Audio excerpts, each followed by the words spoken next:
जय श्री कृष्ण। राधे दोस्तों, प्रिय मित्रों, इस वीडियो में शुरू करने से पहले आइए प्रार्थना करते हैं कि जो भी कृष्ण भक्त आज इस अमृत वाणी को सुन रहा है, उनके जीवन में आपकी कृपा सदा बनी रहे और उनके सभी कष्ट दूर हो। मित्रों, इस अद्भुत वाणी को सुनने से पहले अपने विचार और भक्ति को व्यक्त करते हुए नीचे कमेंट में जय श्री कृष्ण राधे लिखकर जरूर जाइएगा। आपकी यह भक्ति हमारी इस यात्रा को और भी अद्भुत बना देती है। और हाँ, अगर आपका दिल सच्चे मन से कृष्ण प्रेम से भरा है तो इस वीडियो को कम से कम 3 ऐसे अपने लोगों के साथ जरूर शेयर करिएगा जिन्हें आप अपने जीवन में सबसे ज़्यादा मानते हैं, क्योंकि हो सकता है आपकी एक शेयर से किसी की ज़िंदगी में राधे कृष्ण का दिव्य प्रकाश उतर आए। साथ ही यदि आप हमारे चैनल पर नए आए हैं तो आप सब्सक्राइब करके और घंटी के बटन को दबाएं ताकि आप हमारी हर नई भक्ति यात्रा को हिस्सा बन सकें। तो चलिए बिना देरी किए इस दिव्य यात्रा की ओर बढ़ते हैं। हे पार्थ, तुम यह जान लो कि कर्म कभी व्यर्थ नहीं जाता। जैसे बीज बोया जाता है, फल पाने में समय लगता है, वैसे ही कर्मों के परिणाम भी समय के साथ प्रकट होते हैं। कोई भी कर्म तुरंत अपना फल नहीं देता, क्योंकि ब्रह्मांड का तंत्र धैर्य, न्याय और संतुलन के सिद्धांत पर चलता है। मनुष्य अधीर होता है, वह चाहता है कि आज किया गया प्रयास कल ही रंग लाए, पर समय का नियम ऐसा नहीं है। श्री कृष्ण कहते हैं, जो कर्म करता है उसे अपने हृदय में यह निश्चय कर लेना चाहिए कि उसका फल उसे मिलेगा ही, चाहे देरी हो जाए, लेकिन अन्याय कभी नहीं होगा। ध्यान दो अर्जुन, जब कोई कर्म किया जाता है तो वह ब्रह्मांड में एक ऊर्जा की तरह प्रवाहित हो जाता है। यह ऊर्जा कारण और परिणाम के जाल में प्रवेश करती है और फिर जब समय उपयुक्त होता है तो वह लौटकर उसी के जीवन में अपना असर दिखाती है। अच्छे कर्मों के फल भी आते हैं, बुरे कर्मों की सजा भी सुनिश्चित होती है, लेकिन दोनों के आने का मार्ग और समय अलग अलग होता है। कई बार जीवन में हमें प्रतीक्षा की परीक्षा में डालना पड़ता है, पर यदि श्रद्धा बनी हो तो देर से ही सही फल अवश्य मिलता है। कर्म का फल कैसा होगा इस बात पर निर्भर करता है कर्म किस भावना से, किस उपदेश से और कितनी निष्ठा से किया गया है। श्री कृष्ण कहते हैं, अगर कोई व्यक्ति केवल फल की इच्छा में कर्म करता है तो वो बंधन का कारण बनता है, लेकिन यदि वही कार्य निष्कर्म भाव से किया जाए तो वह मोक्ष की ओर ले जाता है। यह जीवन का रहस्य है। जो अपने कर्तव्य को पूजा मानकर करता है उसे चिंता करने की आवश्यकता नहीं होती, क्योंकि उसका कर्म ही उसका सबसे बड़ा योग है। संसार में जो कुछ भी होता है वह तुम्हारे कर्मों की प्रतिक्रिया है। यदि आज कोई तुम्हारे साथ अन्याय करता है तो वो शायद तुम्हारे पूर्व जन्मों के किसी के कर्म का परिणाम हो, और यदि आज तुम किसी के लिए कुछ अच्छा करते हो तो वह कल किसी और के रूप में तुम्हारे जीवन में लौट आएगा। यह चक्र कभी नहीं रुकता। इसलिए कृष्ण बार बार कहते हैं, हे अर्जुन, तू कर्म कर, फल की चिंता मत कर, क्योंकि वह मेरे अधीन है। कभी कभी तुम सोचते हो मैंने अच्छा किया फिर भी मेरे साथ बुरा क्यों हो रहा है, लेकिन तुम्हें यह समझना होगा कि कर्मों का हिसाब केवल इस जन्म से नहीं बल्कि अनेकों जन्मों से जुड़ा होता है। आत्मा अमर है और वह अनेक योनियों से गुजरती है। जो फल अभी नहीं मिला वह भविष्य में मिलेगा, और जो दुख आज झेलना पड़ रहा है वह किसी पूर्व जन्म का परिणाम भी हो सकता है। यही कारण है कि श्री कृष्ण कहते हैं कि तू केवल अपने वर्तमान को सुधार, बाकी सब मुझ पर छोड़ दे। हर कर्म का एक बीज है और हर बीज को अंकुरित होने के लिए समय चाहिए। कुछ कर्म तुरंत फलित हो जाते हैं, जैसे कि अग्नि में हाथ डालो तो तुरंत जलन होती है, लेकिन कुछ कर्म गहरे होते हैं, जैसे भूमि में डाले गए बीज, जिन्हें फल बनने में महीनों वर्षों लगते हैं। तुम सोचते हो कि ईश्वर चुप है, लेकिन वास्तव में वह हर कर्म का लेखा जोखा रखता है।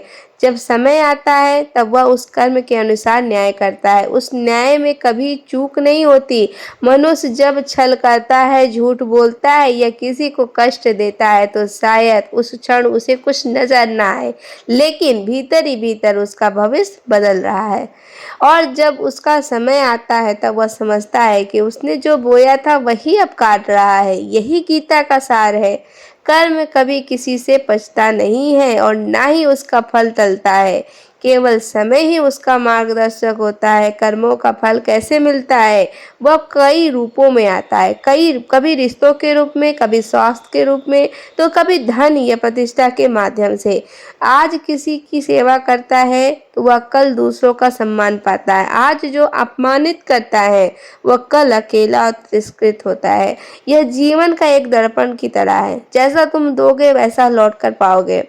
और यही श्री कृष्ण अमूल्य शिक्षा है। तुम्हारे जीवन में जो कुछ घट रहा है वो तुम्हारे ही कर्मों का प्रतिध्वनि है। कर्म जब निष्कलम होता है तो वह आशीर्वाद बनकर जीवन में उतरता है, लेकिन जब उसमें स्वार्थ, अहंकार और पाप होता है तब वह धीरे धीरे दुख का कारण बन जाता है। यही कारण है कि श्री कृष्ण कहते हैं, यदि तुम सत्य के पथ पर हो तो कठिनाइयां आएंगी, जरूर आएंगी, पर अतः जीत तुम्हारी ही होगी। लेकिन यदि तुम अन्याय के सहारे आगे बढ़ते हो तो वह मार्ग ज्यादा दूर नहीं जाएगा। इस जीवन में कोई भी क्षण ऐसा नहीं होता जब हम कर्म ना कर रहे हों। यहाँ तक कि विचार भी एक प्रकार का कर्म है। तुम्हारे विचार ही तुम्हारे भाव बनाते हैं और वे भाव तुम्हारे कर्मों को स्वरूप तय करते हैं। इसलिए श्री कृष्ण ने गीता में स्पष्ट कहा है कि मनुष्य अपने विचारों से ही महान बनता है या पित होता है। यदि विचार शुद्ध हो तो कर्म भी सात्विक होंगे और फल भी पवित्र होगा।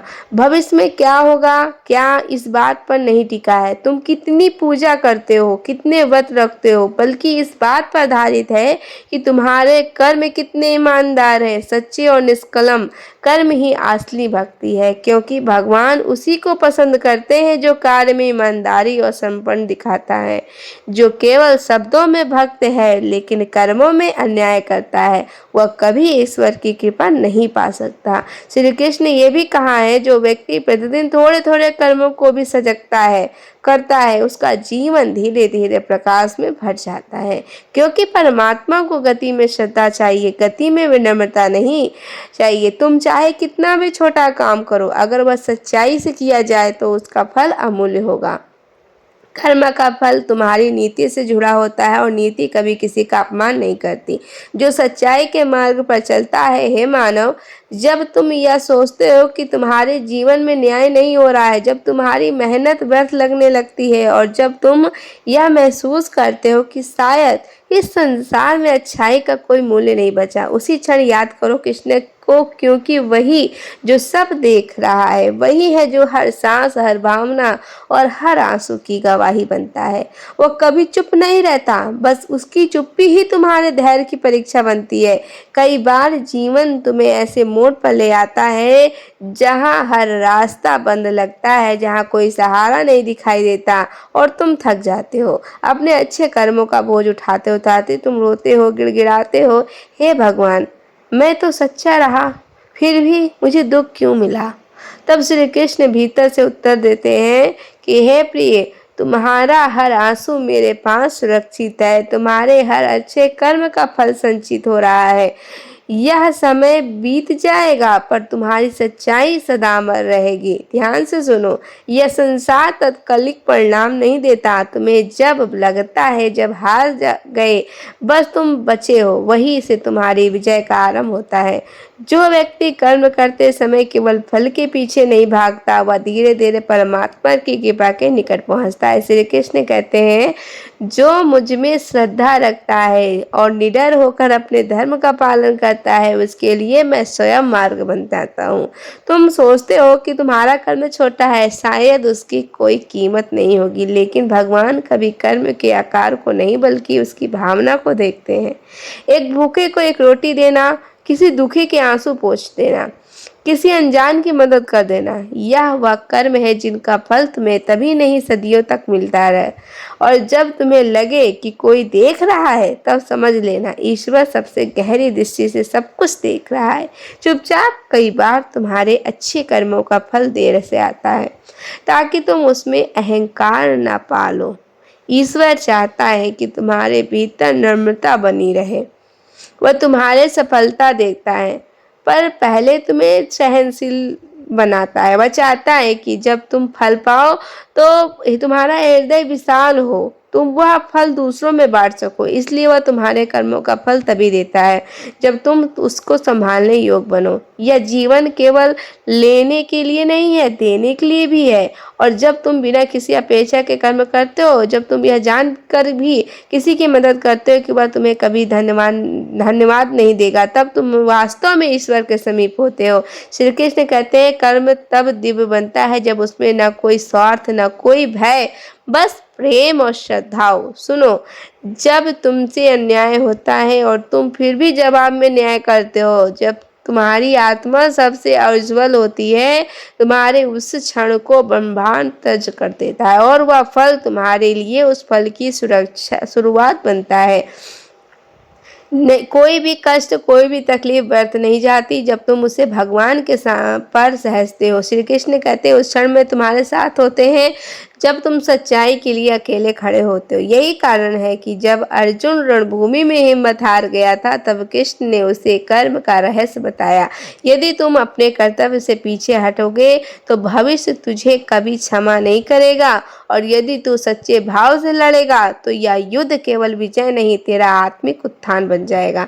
जीवन भी एक रणभूमि है और यहाँ हर कर्म एक तीर है, जिसे यह तो प्रेम से चलाओ या अधर्म से, लेकिन याद रखो हर तीर वापस लौट कर आता है। कभी यह मत समझो कि दुनिया नहीं देख रही है, इसलिए जो चाहो वो करो। असल देखने वाला तो स्वयं भीतर बैठा है, तुम्हारा अंतरात्मा।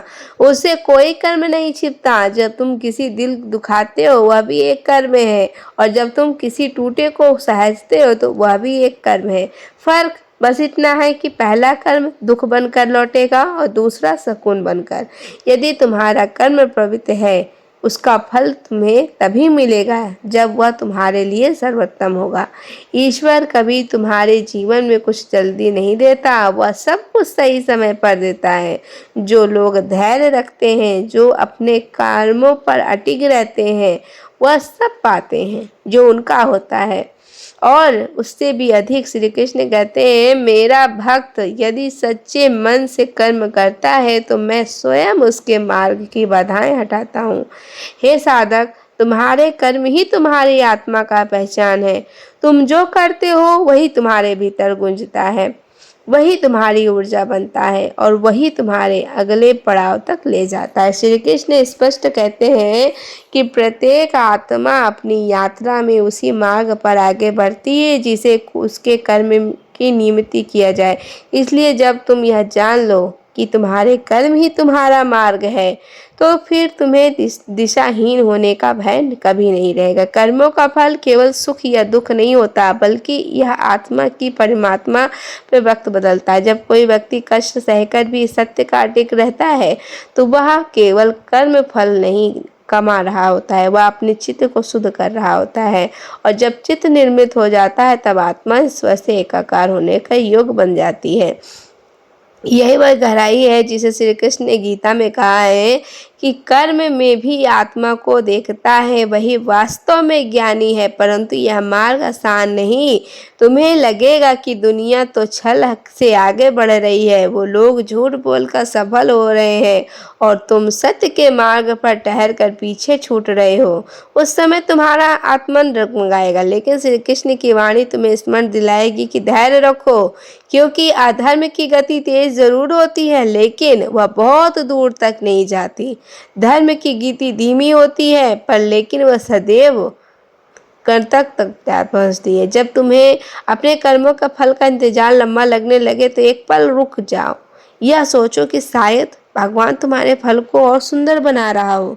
जैसे किसान बीज बोने के बाद तुरंत फल नहीं देखता, वह मौसम, धूप, वर्षा और समय का इंतजार करता है, वैसे ही तुम्हारे कर्म भी परिपक्व होकर फलित होते हैं। यदि जल्दी मिल जाए तो तुम उसका मूल्य नहीं समझोगे, लेकिन यदि देर से आए तो वह तुम्हारी आत्मा को संपूर्णता का अनुभव कराएगा। जो व्यक्ति कभी शिकायत नहीं करता, हर परिस्थिति में कर्म करता रहता है, वह वास्तव में कर्म की योगी होता है। श्री कृष्ण कहते हैं कि अर्जुन से यही कहा था कि कर्म ही तुम्हारा धर्म है, बाकी सब मोह के हैं। इसलिए जब जीवन कठिन हो लो तो तुम्हारे साथ अन्याय करे तब भी तुम कर्म करते रहो, क्योंकि सच्चा कर्म तुम्हारे आत्मबल को मजबूत करता है। और जब आत्मबल बढ़ता है तो कोई भी दुख, कोई भी विफलता तुम्हें तोड़ नहीं सकती। सुनो, कर्म केवल बाहरी क्रिया नहीं है, वह तुम्हारी सोच, तुम्हारे संकल्प और तुम्हारे इरादों से भी बनता है। अगर तुम्हारा हृदय स्वार्थ, ईर्ष्या या अहंकार से भरा है तो अच्छे कार्य भी अतः अशुद्ध हो जाते हैं। पर यदि तुम्हारी भावना निर्मल होती है तो छोटे से छोटा कार्य भी ब्रह्मा की पूजा बन जाता है। श्री कृष्ण कहते हैं, भावना शुद्ध हो तो हर काम यज्ञ बन जाता है। और जब तुम यह समझ जाओगे कि जीवन में जो भी हो रहा है वह तुम्हारे ही कर्मों की प्रतिध्वनि है, तब शिकायतें समाप्त हो जाती हैं। तुम किसी को दोष नहीं दोगे, न भाग्य को कोसोगे, न भगवान को कोसोगे। जानोगे कि जो भी आया है वह तुम्हारे भीतर से निकला था। और जब यह आत्मज्ञान तुम्हें प्राप्त होगा तब तुम अपने कर्मों में सजग हो जाओगे। यही वह क्षण होगा जब तुम्हारा जीवन ईश्वरमय बनने लगेगा। जो कर्म अभी परिणाम नहीं दे रहा है वह भीतर जड़े जमा रहे, और जब समय आएगा वह वृक्ष बनकर तुम्हें छांव भी देगा, फल भी देगा। बस तुम्हें अपने भीतर विश्वास बनाए रखना है, ये उस ईश्वर पर जो अदृश्य है पर सदा सजीव है। श्री कृष्ण कहते हैं, मैं कर्म का लेखा रखता हूँ और मैं ही समय आने पर उसका न्याय करता हूँ। तुम्हें यह जानना जरूरी है, कुछ कर्मों का फल तत्कालिक नहीं होता, क्योंकि तुम्हारी आत्मा की परीक्षा के लिए होते हैं। जैसी तपस्विनी घाटिन साधना करता है पर वर्षों पर सिद्धि मिलती है, वैसे ही तुम जब सच्चाई से जूझते हो तो तुम्हारी आत्मा महान बनने के लिए प्रयुक्त हो जाती है।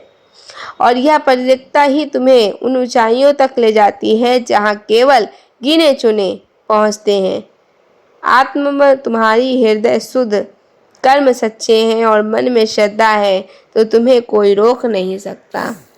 भले ही समय देरी करे, लेकिन ईश्वर कभी अन्याय नहीं करता। यह संसार कुछ समय के लिए तुम्हें अनदेखा कर सकता है, लेकिन परमात्मा तुम्हारे ही हर कर्म का साक्षी है, और जो कुछ वह देता है वह ना कभी अधूरा होता है और ना ही देर से आता है, वह बस सही समय पर आता है।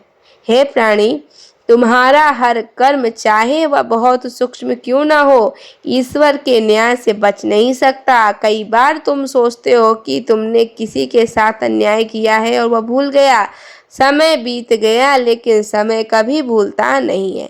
ईश्वर के दरबार में हर कर्म दर्ज होता है, और जब तुम्हारी आत्मा अगले पड़ाव की ओर बढ़ती है वह कर्म तुम्हारे साथ चल पड़ते हैं, जैसा छाया सूरज के साथ चलती है। श्री कृष्ण कहते हैं, आत्मा शरीर बदलती है लेकिन कर्मों का संस्कार उसके साथ चलता है। जैसे वायु सहित गंध पुष्प से अलग होती है, वैसी ही आत्मा कर्मों के प्रभाव से कभी अलग नहीं होती है। इसलिए जो दुख आज मिल रहा है हो सकता है वह उस जीवन की प्रतिक्रिया से जिसे तुम अब भूल चुके हो। जो सुकून आज मिल रहा है वह भी किसी ऐसे कर्म के सौगात हो जिसे कभी श्रद्धा से किया गया था। जब इंसान जन्म लेता है तो वह खाली हाथ नहीं आता, वह कर्मों की गठरी लेकर आता है। उसमें वह सब होता है उसने पहले किया था। किसी को बचपन में समृद्धि मिलती है तो किसी को कष्ट, कोई बहुत बुद्धिमान होता है। यह अंतर ईश्वर की कृपा नहीं बल्कि कर्मों का परिणाम है। श्री कृष्ण की वाणी में यह स्पष्ट कहा गया है, जो जैसा बोता है वैसा ही काटता है। चाहो वह जीवन बदल जाए पर देह बदल जाए, पर कर्म का फल नहीं बदलता।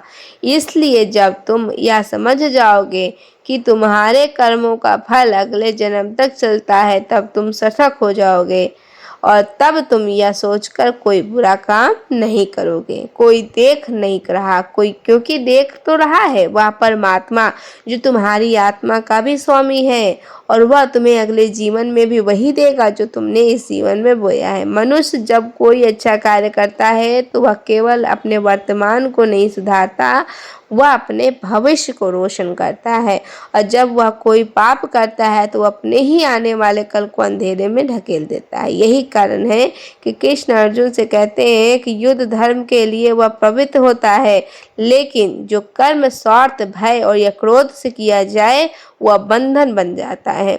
यह जीवन केवल एक पड़ाव है, आत्मा की लंबी यात्रा का एक क्षण। तुम इसे अंत मत समझो। यदि तुम आज किसी से छल करोगे तो उसका फल आज नहीं, आने वाले जीवन में मिलेगा।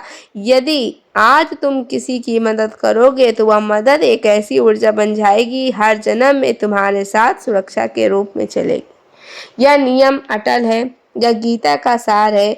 कर्म करो लेकिन सोच समझ कर, क्योंकि वह सदा के लिए तुम्हारा बन जाता है।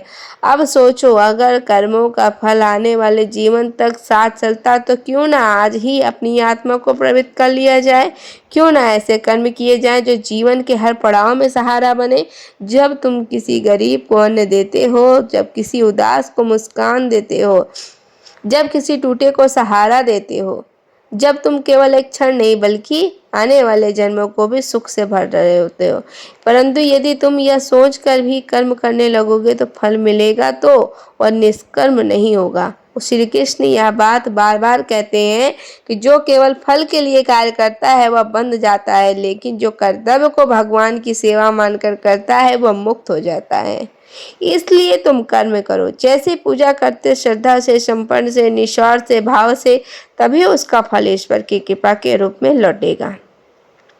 जिनके जीवन में आहसनी पीड़ा आती है वह अक्सर पूछते हैं, कृष्ण मैंने क्या किया था, पर वे यह नहीं समझते हैं कि यह जीवन तो एक अध्याय है, पूरी पुस्तक नहीं। श्री कृष्ण चाहते हैं कि तुम उस पुस्तक के हर पन्ने हर शुद्ध करो, हर जन्म को इतना पावन बनाओ कि अंत में तुम मुक्त हो सको कर्मों के बंधन से, जन्म मृत्यु तक चक्र से। इसलिए जब अगली बार तुम किसी के साथ कठोर हो, किसी की भावनाओं से खेलो या किसी को पीड़ा को कारण बनो, तब एक बार यह सोच लेना कि यह कर्म तत्कालिक नहीं, यह तुम्हारे भाग्य की दीवार पर लिखा जाएगा, और जब वह दीवार टूटेगी तो मामला तुम्हारे ही सिर पर गिरेगा।